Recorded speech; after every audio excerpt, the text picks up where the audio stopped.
Hi friends, स्वागत है आप सभी का राजस्थान एग्जाम्स इन 10 मिनट्स में। और आज हम बात करेंगे अफ्रीका कॉन्टिनेंट की जो प्लेट्यूज है यानी पठारी क्षेत्र है उनकी। देखो, डिटेल से पढ़ना है तो मैंने बहुत डिटेल से यूट्यूब पर करवाया है ये सारी चीज़ें, लेकिन शॉर्ट में बता रहे हैं हम। सुरेश ठोलिया, 10 ईयर टीचिंग एक्सपीरियंस। ये मेरा रेफरल कोड है जिसको यूज़ करके आप एनरोल कर सकते हैं। ये मेरा टेलीग्राम चैनल है जिस पर आप मेरे फॉलो कर सकते हैं। इसके लिए आपको टॉप एजुकेटर्स की लाइव क्लासेस भी मिलेंगी, लाइव टेस्ट होंगे, मेगा क्विज होंगी, वीकली क्विज होंगी, स्ट्रक्चर्ड कोर्स है। और यहाँ पर टॉप एजुकेटर्स जो हैं उनकी सारों की क्लासेस आपको अवेलेबल हो जाएगी ठोलिया 10 कोड यूज़ करने पर। यानी प्लेटफॉर्म का सब्सक्रिप्शन है ये। 1 ईयर के लिए आप सब्सक्राइब करेंगे तो चार्जेस 7,000 है। 2 ईयर के लिए सब्सक्राइब करेंगे तो चार्जेस 8,400 है। बट यदि ठोलिया 10 रेफरल कोड यूज़ करेंगे तो वो 1 ईयर का सब्सक्रिप्शन जो है वो आपको पड़ेगा 6,300 के अंदर, जबकि 2 ईयर का जो सब्सक्रिप्शन है वो पड़ेगा 7,560 का। अब हम प्लेट्यूज की बात करते हैं, यानी अफ्रीका कॉन्टिनेंट के पठार या प्लेट्यूज कौन कौन से हैं। तो देखो, सबसे पहले आप इथोपियन हाईलैंड इस रीजन में देखो। इथोपिया वाला रीजन है ये वाला, जो अपन कह सकते हैं कि ये हॉर्न ऑफ अफ्रीका है। इस रीजन के इस वाले रीजन में उच्च भूमि के रूप में है, इस इथोपियन हाईलैंड यानी प्लेट्यू के रूप में। ये जो इथोपियन है, यहाँ पर ये आपको ड्राई जो है रीजन है, यानी शुष्क प्रदेश के अंदर आता है। यहाँ पर ज़्यादा वर्षा वगैरह आपको देखने को नहीं मिलेगी, इसलिए यहाँ पर जो झीलें भी मिलती है आपको लवणीय झीलें देखने को मिलेगी, यानी सॉल्ट लेक्स वगैरह आपको देखने को मिलती है।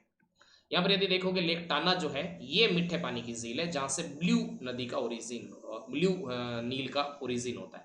यानी दो प्रकार की नील नदियाँ हैं अपने पास, ब्लू नील है और व्हाइट नील है। ये व्हाइट नील जो है ये तो विक्टोरिया झील से आती है, विक्टोरिया से, लेकिन ब्लू नील जो है वो यहाँ से निकलेंगी और उसके बाद जाकर के यहाँ खार्तूम के पास, नॉर्थ सूडान है उसमें खार्तूम के पास जाकर के ये दोनों मिलती हैं और उसके बाद में ये पूरी नील नदी कहलाती है।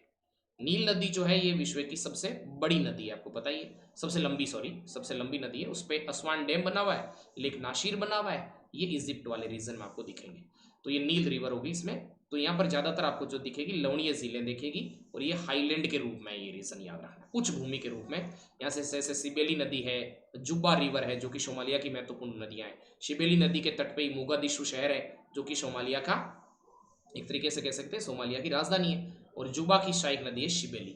इस तरीके से ये इधर आकर के हिंद महासागर या इंडियन ओशन में गिरती है। तो यहाँ से बहुत इंपॉर्टेंट रिवर्स है, ब्लू नील है, सिबेली है, जुबा है, इस हाईलैंड से और इनका निकलती है।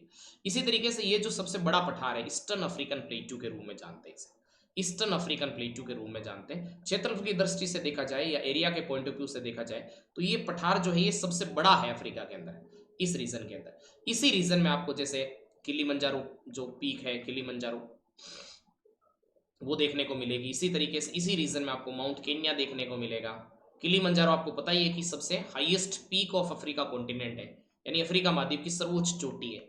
Highest peak of Africa continent है, सर्वोच्च चोटी है। मृत ज्वालामुखी का उदाहरण है, डेड वोल्केनो का एग्जाम्पल है।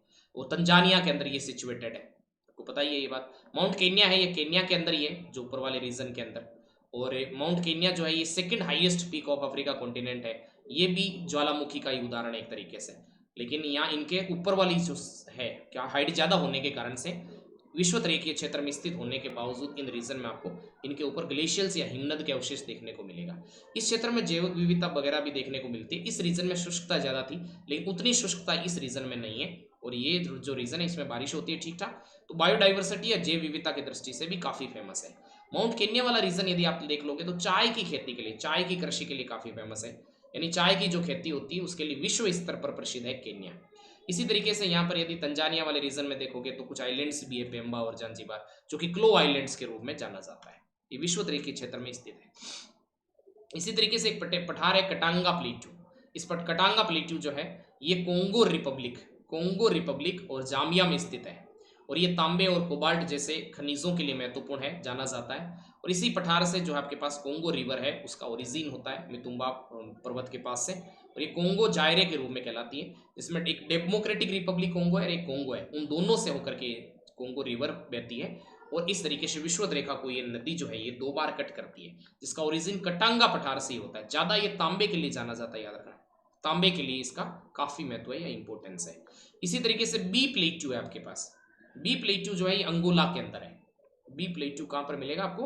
अंगोला के अंदर है, अंगोला के अंदर है, जो कि इस अंगोला में स्थित पठार है। बोक्साइट के भंडार के लिए काफ़ी फेमस है, बॉक्साइट के भंडार के लिए। और यहाँ से एक नदी है जो मैंने रिवर्स में आपको बताया, जाम्बेजी नदी का भी यहाँ से ओरिजिन होता है। ये जाम्बेजी नदी है, इसी पर देखो यहाँ पर आपको विक्टोरिया फॉल्स या विक्टोरिया जलप्रपात मिलेगा।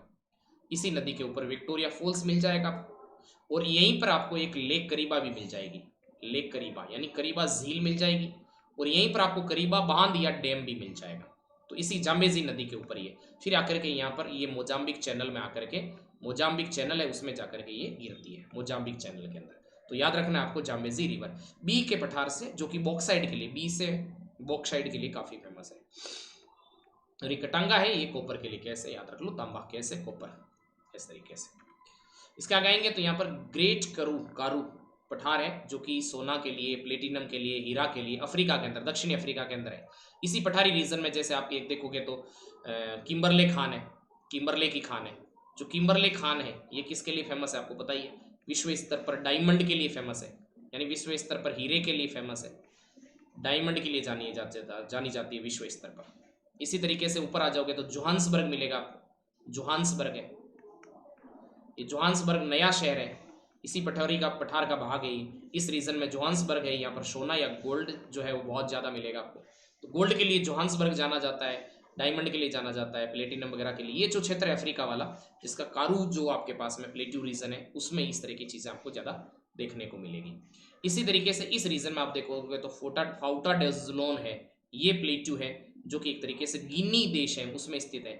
और ये जो है गैम्बिया और सेनेगल नदियां जो है उनका ओरिजिन, जैसे इधर गैम्बिया जा रही है, उधर सेनेगल रिवर्स है, ये इधर जा रही है, इसका ओरिजिन भी जो है फाउटा डजलोन से ही इसका उद्गम होता है। इसी तरीके से नाइजर नदी के इस रीजन में आप देखोगे, नाइजर और नाइजीरिया जो देश है उनमें स्थित है एक पठार है जिसका नाम है जोस प्लेट्यू।